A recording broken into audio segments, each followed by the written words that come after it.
Assalamualaikum warahmatullahi wabarakatuh. Kembali bersama saya Cak Wahib. Kali ini saya akan membahas tentang sebuah konten yang akhir-akhir ini cukup viral ya. Karena isinya meminta kepada wanita perempuan yang berada di tempat umum tapi tidak berhijab atau tidak menutup aurat ya. Pertanyaannya kemudian ini permintaan, ajakan, anjuran atau pemaksaan gitu ya. Saya akan memberikan sebuah contoh kasus lain yang kira-kira hampir sama ya. Ada sebuah pengajian akbar ini ya, yang waktu itu mengundang Yusuf Mansur dan ada Ibu Bupati. Di atas panggung, di hadapan ribuan orang, Yusuf Mansur berkata begini, Ibu Bupati kan sudah sodako 5 juta ini, tapi di jarinya masih ada cincin. Sodakoin aja sekalian, kata Yusuf Mansur begitu. Dan begitu berkata begitu, dengan mudahnya pindahlah cincin tersebut dari jari-jari bupati ke tangan Yusuf Mansur. Pertanyaannya kemudian, ini sebuah anjuran, sebuah dakwah yang dapat dibenarkan atau ini penodongan? Bagi saya ini penodongan. Bagi saya ini perampokan yang sangat tidak dibenarkan oleh agama. Karena begini, nodong, merampok itu enggak harus pakai senjata tajam. Dengan kata-kata di depan begitu banyak orang yang ketika kata-kata itu kita gunakan, mau nggak mau, harga diri orang tersebut agar selamat, ia akan menuruti kemauan kita. Yang ibu buat ini nggak mungkin berani mengatakan tidak. Padahal kita nggak tahu ya dari di mana asalnya cincin itu, dari mana. Bisa jadi itu cincin dari neneknya, bisa jadi itu cincin ibunya, bisa jadi itu cincin pernikahan, coba bayangkan. Tapi punya kekuatan apa ibu itu untuk menolak? Ibu bupati itu. Itulah mengapa ketika ada sebuah konten yang dengan membawa kamera meminta seorang muslimah misalnya untuk memakai hijab gitu dengan sorotan kamera, bagi saya itu udah pemaksaan. Dengan begitu aja udah pemaksaan bagi saya ini ya. Apalagi kemudian ketika tidak mau, terus kita ngomongnya begini, loh mbaknya itu kan Islam, menutup aurat itu kan wajib, dosa loh mbak, saya itu berniat baik. Wah, jelas itu, jelas itu pemaksaan. Dan anehnya saya melihat ada begitu banyak orang yang karena cintanya pada agama ini mengiyakan, mendukung apa yang dilakukan oleh orang ini. Dan yang lebih konyol lagi ya, konyol lagi, pernah ada itu orang yang jelas-jelas non muslim diminta untuk memakai hijab atas nama toleransi. Coba bayangkan. Coba ya, kita balik aja coba ya. Yang meminta memakai hijab itu berada di Bali, di salah satu pulau Bali, pantai gitu ya. Terus ada orang bilang begini, mbaknya itu mbok ya toleransi sama kita, ini kan di pantai.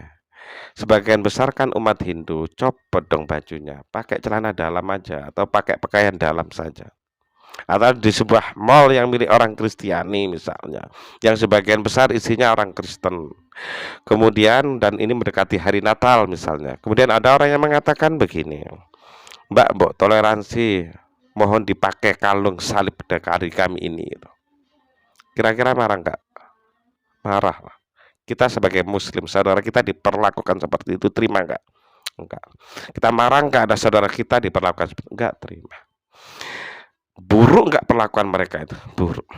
Kalau itu perlakuan itu kita anggap buruk, kita dilakukan kepada kita, maka ketika sebagian kita melakukan pada yang lain, itu juga buruk. Ini fair, ini adil namanya. Ini kan hal-hal apa ya, dasar-dasar dalam pergaulan yang sangat dasar ya. Kalau kita nggak diperlakukan dengan perlakuan A, ya jangan memperlakukan orang dengan perlakuan A. Sederhana sekali. Ada sebagian mereka yang mengatakan alasannya ini dakwah misalnya. Setauku ayat itu artinya meminta, artinya mengajak gitu ya. Kata yang sama berarti doa, memohon. Artinya dakwah itu kira-kira seperti merayu, mengajak dengan merayu gitu ya. Maka yang sangat perlu kita perhatikan ketika kita berdakwah adalah caranya. Ini penting agar orang yang kita rayu tersebut mengikuti kita. Misalnya kita meminta mereka merayu kita untuk yad'u ila sabili rabbik, mengajak mereka ke jalan Tuhan misalnya, mengikuti syariat Tuhan misalnya. Ya apa caranya agar mereka simpati kemudian mengikuti jalan Tuhan, mengikuti syariat Tuhan, mengamalkan apa yang disyariatkan oleh Tuhan. Kira-kira begitu. Jangan sampai karena kebodohan kita, karena kecerobohan kita, kemudian akhirnya orang tidak simpati kepada Islam, bahkan menjadi antipati, bahkan menjadi benci. Ada contohnya, adalah ketika arogansi Kristen di Eropa itu begitu parah, orang akhirnya ke agnostik. Baca sejarah. Mungkin itulah sebabnya ya, di dalam Al-Quran sendiri itu sebenarnya udah ada apa ya, aturan lah, garis-garis untuk kita berdakwah. Ini bisa kita lihat dalam salah satu firman Allah, ud'u ila sabili rabbika bil hikmah wal mau'izatil hasanah. Ud'u sabili rabbik, ajaklah mereka pada jalan Tuhan, serulah mereka pada jalan Tuhan. Bil hikmah, hikmah itu bijaksana ya. Hakim dinamai hakim karena dalam memutuskan dia harus bijak ya. Hakim bejat yang tidak bijaksana itu. Hakim bejat yang ngawur-ngawuran itu kan gitu. Maka ketika kita berdakwah dituntut untuk bijaksana, baik di dalam caranya maupun apanya. Dan kelanjutnya wal mau'izatil hasanah, nasihat yang baik, nasihat yang bagus, nasihat yang halus, nasihat yang menyentuh hati sehingga mereka tertarik kepada Islam. Ada sebuah kaidah fikih yang berkata begini ya. Darul mafasid, upaya untuk menolak keburukan, muqaddamun didahulukan, diprioritaskan, ala jalbil mafasid daripada ala jalbil masalih daripada upaya untuk mengambil kebaikan. Ini saking pentingnya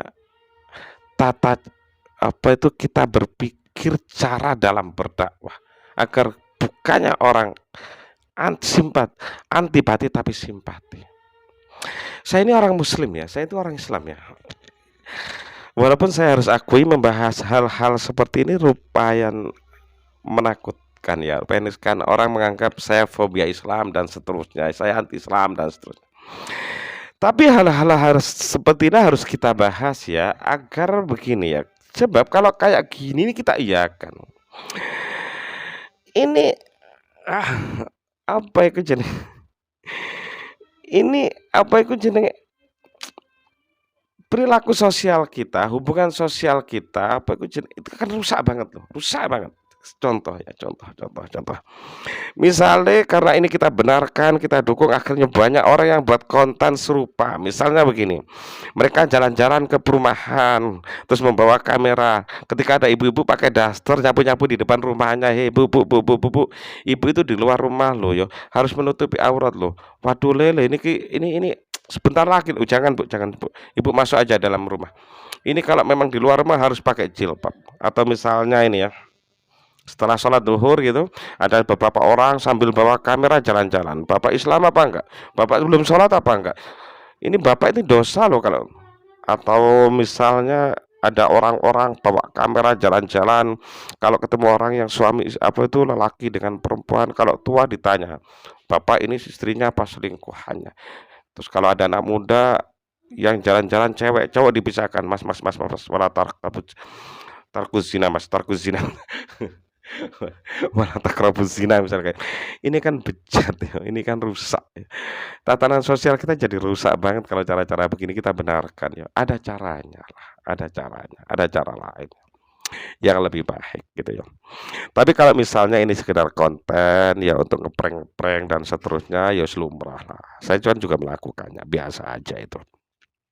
Hanya saja kalau memang ini ngeprank, ya katakanlah di akhir video tersebut, "Ini prank nih, maaf. Kalau ada manfaatnya terima kasih, kalau memang mohon maaf yang sebesar-besarnya." Kira-kira saya bisalah menerima hal kayak gitu.